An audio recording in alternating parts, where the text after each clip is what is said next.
যে এই যে আমাদের মোনারাম, এটার নাম বাচ্চাবালি কামান। কেন প্যালেসটা তৈরি হতে 8 বছর সময় লেগেছিল। সো ফ্রি অফ কস্ট এখানে থাকা আর খাওয়া, শুধুমাত্র সেই 10 দিনের জন্য।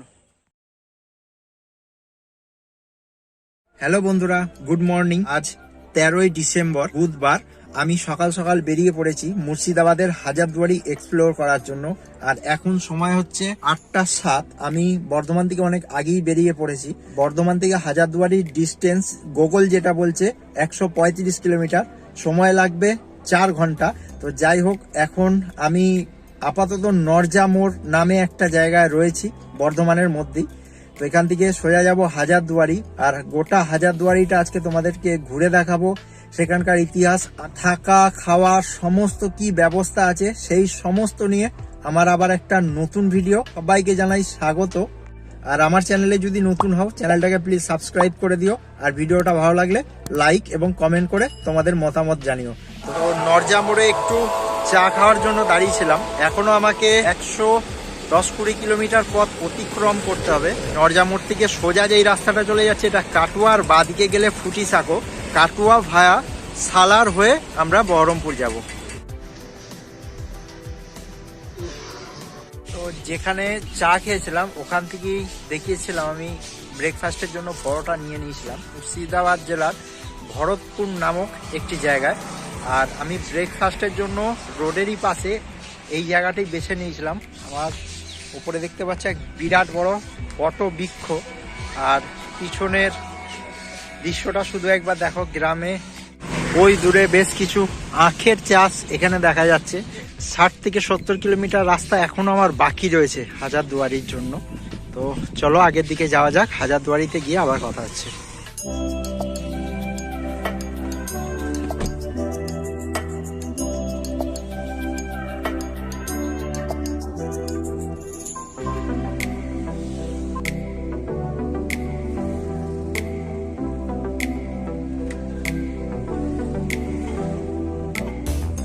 তো বন্ধুরা, 135 কিলোমিটার পথ অতিক্রম করে ফাইনালি আমি এসে পৌঁছালাম এখন হাজারদুয়ারি।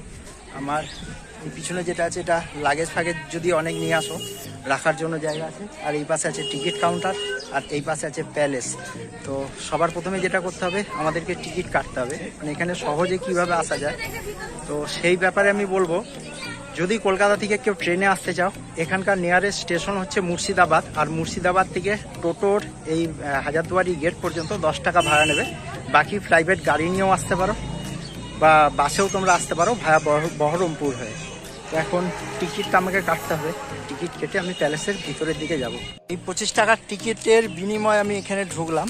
আর এই টিকিটটাতেই এই মিউজিয়াম যে আছে হাজারদুয়ারির ভিতরে, প্যালেসের ভিতরে মিউজিয়ামটার আলাদা কোনো টিকিট লাগে না। এই টিকিটটাতেই তোমরা ঘুরতে পারবে বা দেখতে পারবে। কিন্তু আমি মিউজিয়ামের ভিতরে আগের বারেও যাইনি আর এবারেও যাব না, তার কারণ ভিতরে ফটোগ্রাফি করার নিষেধাজ্ঞা আছে। ফটোগ্রাফি ভিতরে করা যাবে না। তো চলো হাজারদুয়ারি সম্বন্ধে কিছু ইতিহাস তোমাদের সাথে শেয়ার করি। এটা যে এখন এন্টার্স হয়ে রয়েছে, যেই রাস্তাটা দিয়ে আমরা এখন হেঁটে যাচ্ছি, এটা এক সময় একটা বিশাল বড় ফুটবল প্লেগ্রাউন্ড ছিল। আর এই প্লেগ্রাউন্ডে নবাবের সময় মানে নবাব কাপ ছাড়া হতো। এখানে একটা টুর্নামেন্ট হতো ফুটবল, তা সেই সময় সোনার কাপ এখানে ছাড়া হতো। আর এখন সেটা রাস্তায় পরিণত হয়ে গেছে। এইটাই গেট দিয়ে আমাদেরকে প্যালেসের ভিতর দিক দিয়ে যেতে হবে। এখান থেকে যে ক্লক টাওয়ারটা দেখা যাচ্ছে এটা কিন্তু ব্রিটিশ আমলের তৈরি।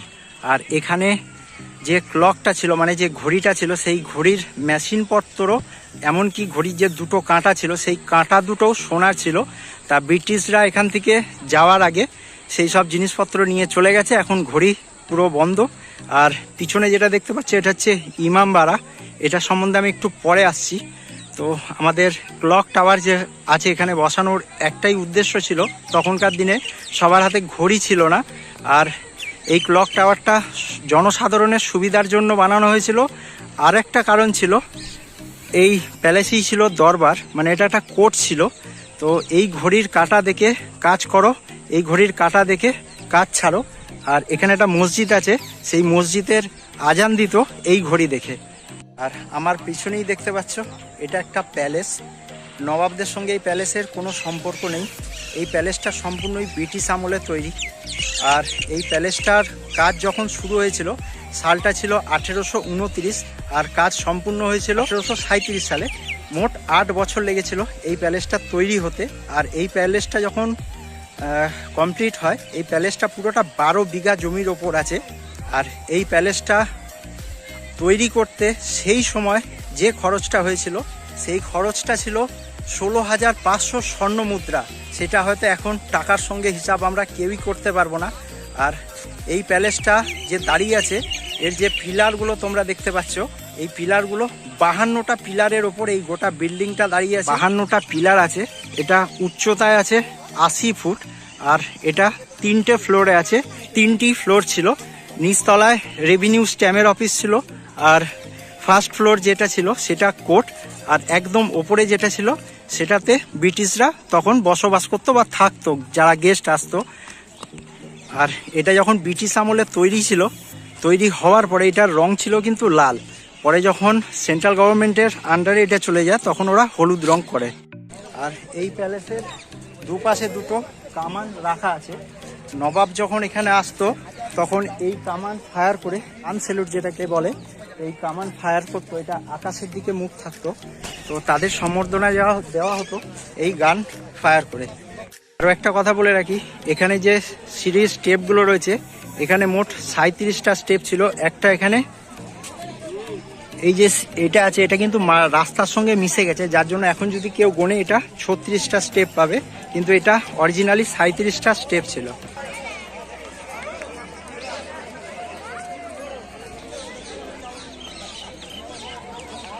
তো এই ছিল এই প্যালেসের হিস্ট্রি। যতটা পারলাম সংক্ষেপে তোমাদের সাথে শেয়ার করলাম।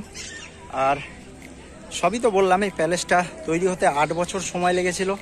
প্যালেসটা তৈরি করতে খরচা হয়েছিল 16,500 স্বর্ণ মুদ্রা। আর এই প্যালেসের পাশেই রয়েছে হলুদ মসজিদ। মসজিদের কালার সবসময় সাদাই হয়, কিন্তু ভারতবর্ষের মধ্যেই এখানে একটাই মসজিদ আছে যেই মসজিদটার কালার হলুদ।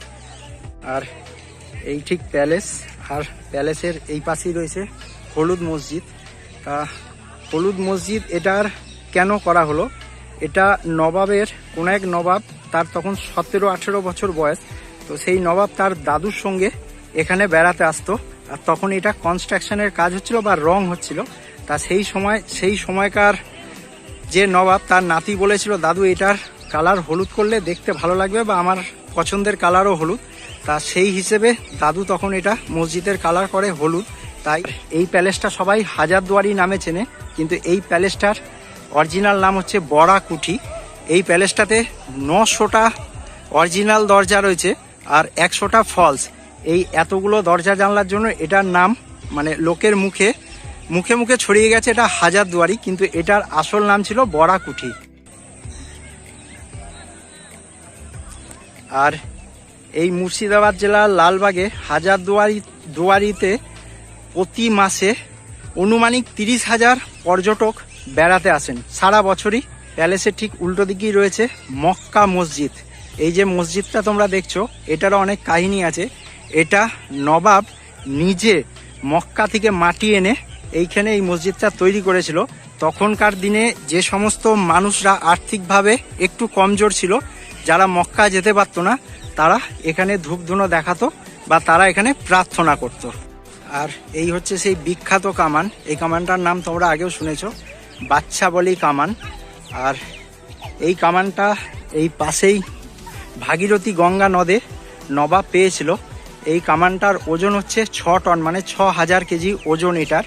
সেই সময় কোনো হাইড্রা মেশিন ছিল না, বা এমন কোনো টেকনোলজি ছিল না যেটা দিয়ে এই কামানটাকে তুলে নিয়ে আসবে। নবাবের 4টে হাতি এই কামানটা, যে ভাগীরথী গঙ্গা আছে, গঙ্গা থেকে তুলে এনে এখানে রেখেছিল।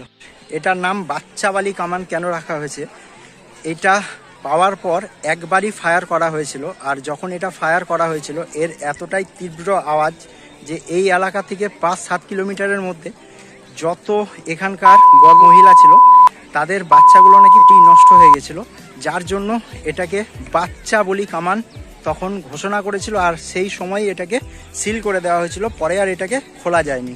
ওই হাজারদুয়ারিতে আসার একটা মানে খুব গুরুত্বপূর্ণ মুহূর্ত আমার কাছে এসে পৌঁছেছে। এই যে আমাদের মোনা, আমাদের বোন, সবাই লাইক করো, কমেন্ট করো, ঠিক আছে? বোনকে সাপোর্ট করো, আমরাও করি, খুব ভালো, ঠিক আছে? পুরো ফ্যামিলি। আচ্ছা, এখানটা যত যা কিছু ছিল আমি সব দেখিয়ে দিলাম। আমার কাছে বাকি রইল শুধু এই ইমামবাড়া, এটা সম্বন্ধে কিছু বলি। এটা হচ্ছে ভারতবর্ষের সব থেকে দীর্ঘতম, লম্বায় এখান থেকে এখানে, এই যে লম্বায় কিন্তু সব থেকে বড় ইমামবাড়া হচ্ছে এটা। অনেক আছে উচ্চতায় বড় ইমামবাড়া, কিন্তু লম্বায় ইমামবাড়া হচ্ছে এটা। এই ইমামবাড়াটা হচ্ছে 1847 সালে তৈরি করা হয়েছিল। আর এই ইমামবাড়াটা 5000 শ্রমিক দিন ও রাত মিলিয়ে 7 মাসের মধ্যে এই গোটা ইমামবাড়াটা তৈরি করে। জনসাধারণের জন্য সারা বছরে এটা বন্ধ থাকে। মহরম উৎসবের সময় 10 দিন এটা খোলা থাকে সর্বসাধারণের জন্য, সবাই আসতে পারো। আর এর যে নিচের ফ্লোরে দরজাগুলো দেখছো, বা এগুলো এক একটা রুম, মহরমের 10 দিন তোমরা যদি এখানে কেউ আসো, ফ্রি অফ কস্ট এখানে থাকা আর খাওয়া, শুধুমাত্র সেই 10 দিনের জন্য। হাজারদুয়ারি সম্বন্ধে যতটা সংক্ষেপে তোমাদেরকে জানানোর আমি জানালাম। আমার কাছে যেটুকু ইতিহাস ছিল, মানে আমি যেটুকু জানি, সেটাও তোমাদের সাথে শেয়ার করলাম। হতে পারে আমার ভুল, মানে আমি কিছু ভুল ইনফরমেশন দিলাম। যদি ভুল বলি আমাকে ক্ষমা করে দিও। আর এই হাজারদুয়ারিতে পারলে এই শীতের মরশুমে অবশ্যই আসতে পারো। এখনকার ওয়েদারটা খুবই ভালো লাগছে। এখন বাজছে দুপুর 2টো বাজছে। তো যদি পারো একবার সবাই আসো। আর প্রথমেই বললাম, এখানে আসার অনেকগুলো মানে পরিবহন ব্যবস্থা রয়েছে। যদি ট্রেনে আসো, এখানকার নিয়ারেস্ট রেল স্টেশন হচ্ছে মুর্শিদাবাদ থেকে এখানে 10 টাকা ভাড়া নেবে টোটোতে। এই প্যালেসের ভিতরে যেই মিউজিয়ামটা আছে, সেই মিউজিয়ামে 8টা নবাবের ব্যবহারকারী সামগ্রী যতটা বাঁচিয়ে রাখা গেছিল, সেই সামগ্রীগুলো এখনও সংরক্ষণ করে রাখা রয়েছে। যদি পারো মিউজিয়ামটাও ভিজিট করো, খুব সুন্দর সুন্দর জিনিস আছে। সেগুলোর ইনফরমেশন আমি তোমাদেরকে মানে মুখে বলে বোঝাতে পারবো না। সেগুলো তোমাদেরকে অবশ্যই ওখানে প্যালেসের ভিতরে মিউজিয়াম যে আছে, মিউজিয়ামে ঢুকে তোমাদের দেখতে হবে। তো আজকের মতন ভিডিও এখানেই শেষ করলাম। যদি ভিডিওটা ভালো লাগে, লাইক, কমেন্ট, শেয়ার। আর চ্যানেলে যদি নতুন হও, অবশ্যই চ্যানেলটাকে সাবস্ক্রাইব করে নিও। নীলকান্ত মণ্ডল। ফোন নাম্বারটা বলো। 96 47 15 39 64। আচ্ছা, কোথায় কোথায় ঘোরাবে? কাগলা বাগান,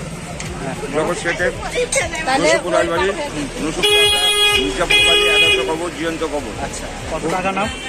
কত টাকা নাও? এদিকে হচ্ছে 10 টাকা, 70 টাকা করে। মানে 70 টাকা দিলে তুমি সব জায়গাগুলো ঘুরিয়ে দেবে? 7টা জায়গা। আর কতটা সময় লাগবে? সময় 2 ঘন্টা 1.5 ঘন্টা যা সময় লাগবে। 3 ঘন্টা। কাকার ফোন নাম্বারটা আমি ডেসক্রিপশন বক্সে, আর এই যে নিচের নাম্বারটা দেখতে পাচ্ছ, এই নাম্বারে কাকার সাথে কল করে কন্ট্যাক্ট করে নেবে। আর যদি মুর্শিদাবাদ স্টেশনে কেউ আসে, তোমার সাথে কন্ট্যাক্ট করে নিয়ে আসবে। অবশ্যই। মুর্শিদাবাদ স্টেশনে যদি কেউ নামো, কাকাকে কল করে দেবে, কাকা তোমাদেরকে ওখান থেকে রিসিভ করে নিয়ে চলে যাবে। আচ্ছা, আসা তো হলো, এবার বলি তোমরা খাবে কোথায়? গেট থেকে বেরিয়ে ডান দিক, বাদিক, দুদিকেই অনেক রেস্টুরেন্ট রয়েছে, ভাতের হোটেল রয়েছে, হিন্দু হোটেলও প্রচুর রয়েছে, কোনো অসুবিধা নেই। আর হাজারদুয়ারিতে পপুলার যে রেস্টুরেন্টটা, সেটা আশা করি নাম শুনেছো, হাজারদুয়ারি রেস্টুরেন্ট, সেখানেও তোমরা ট্রাই করতে পারো।